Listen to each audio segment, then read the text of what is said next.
Hello student, আশা করছি তোমরা সকলেই অনেক ভালো আছো।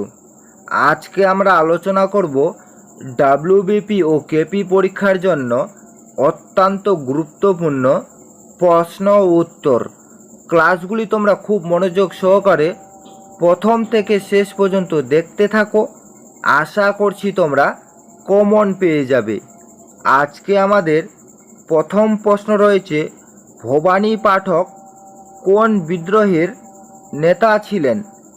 এর সঠিক উত্তর হবে ভবানী পাঠক হচ্ছে এখানে অপশন বি অর্থাৎ সন্ন্যাসী বিদ্রোহের নেতা ছিলেন।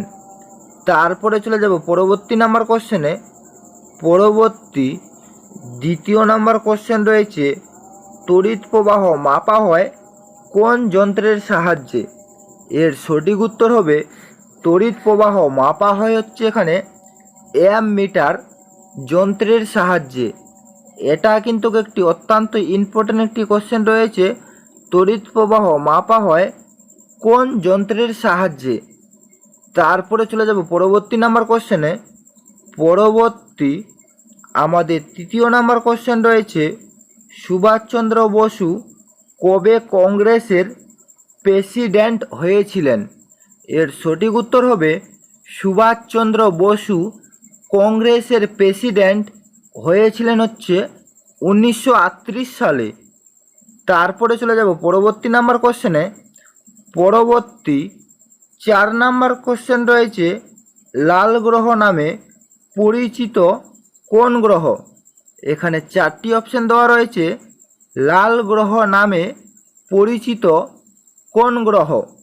এর সঠিক উত্তর হবে লাল গ্রহ নামে পরিচিত হচ্ছে মঙ্গল গ্রহটি।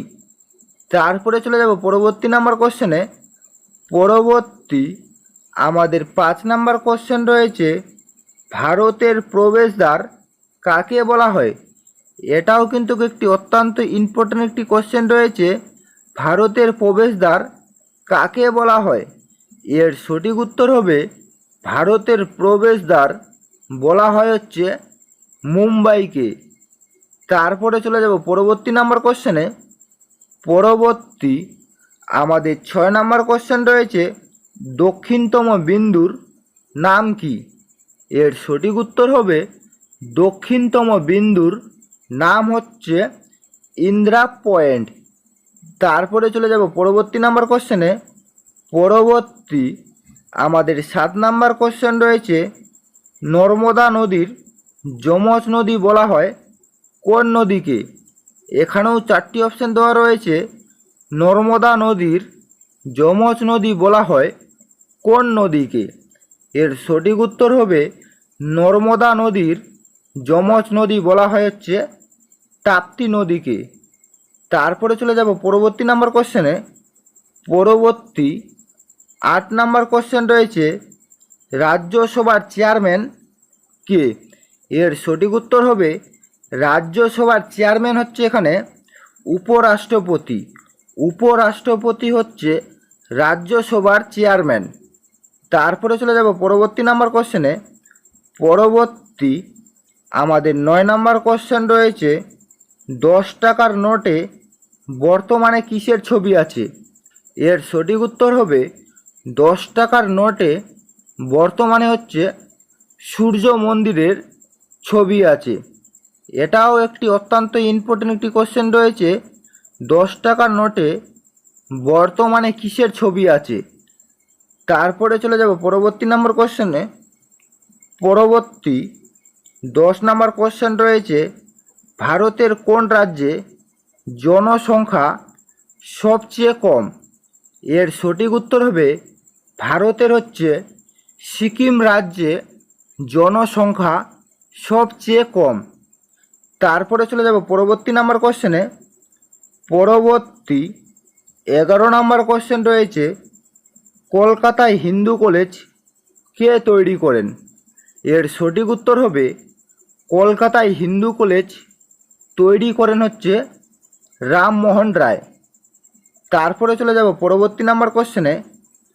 পরবর্তী 12 নাম্বার কোশ্চেন রয়েছে, মানবদেহের সবচেয়ে বড় অঙ্গের নাম কি?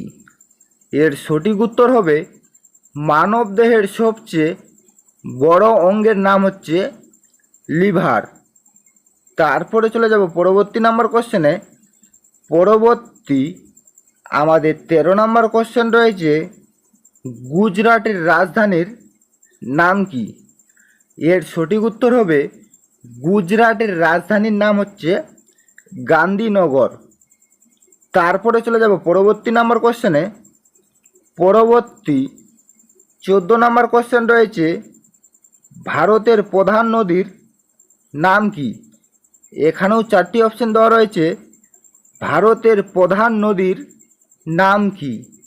এর সঠিক উত্তর হয়ে যাবে ভারতের প্রধান নদীর নাম হচ্ছে অপশন সি অর্থাৎ গঙ্গা।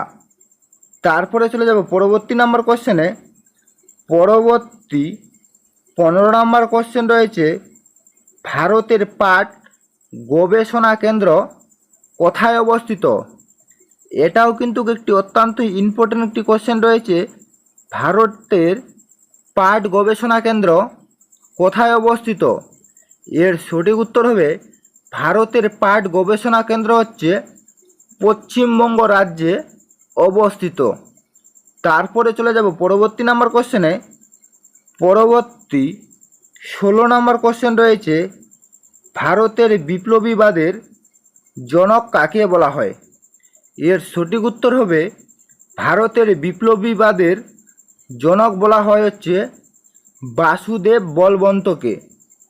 তারপরে চলে যাব পরবর্তী নাম্বার কোশ্চেনে। পরবর্তী 17 নম্বর কোশ্চেন রয়েছে, কলকাতায় মেট্রো রেল পরিষেবা কবে চালু হয়? এখানেও 4টি অপশন দেওয়া রয়েছে। কলকাতায় মেট্রো রেল পরিষেবা চালু হয় হচ্ছে 1884 সালে। তারপরে চলে যাব পরবর্তী নাম্বার কোশ্চেনে। পরবর্তী 18 নম্বর কোশ্চেন রয়েছে, কোন ভিটামিন তাপে নষ্ট হয়? এর সঠিক উত্তর হবে অপশন সি অর্থাৎ ভিটামিন সি হচ্ছে তাপে নষ্ট হয়। তারপরে চলে যাব পরবর্তী নাম্বার কোশ্চেনে। পরবর্তী আমাদের 19 নম্বর কোশ্চেন রয়েছে, সুভাষচন্দ্র বসুর জন্মস্থান কোন রাজ্যে? এর সঠিক উত্তর হবে সুভাষচন্দ্র বসুর জন্মস্থান হচ্ছে পশ্চিমবঙ্গ রাজ্যে। তারপরে চলে যাব পরবর্তী নাম্বার কোশ্চেনে। পরবর্তী লাস্ট 20 নম্বর কোশ্চেন রয়েছে, পশ্চিমবঙ্গের জীবনরেখা বলা হয় কোন নদীকে? এর সঠিক উত্তর হবে পশ্চিমবঙ্গের জীবনরেখা বলা হয় হচ্ছে এখানে অপশন ডি অর্থাৎ গঙ্গা নদীকে। এই ছিল মূলত আজকের আপডেট। যদি তোমাদের ভিডিওটি ভালো লেগে থাকে তাহলে অবশ্যই লাইক, কমেন্ট এবং শেয়ার করে দিবেন।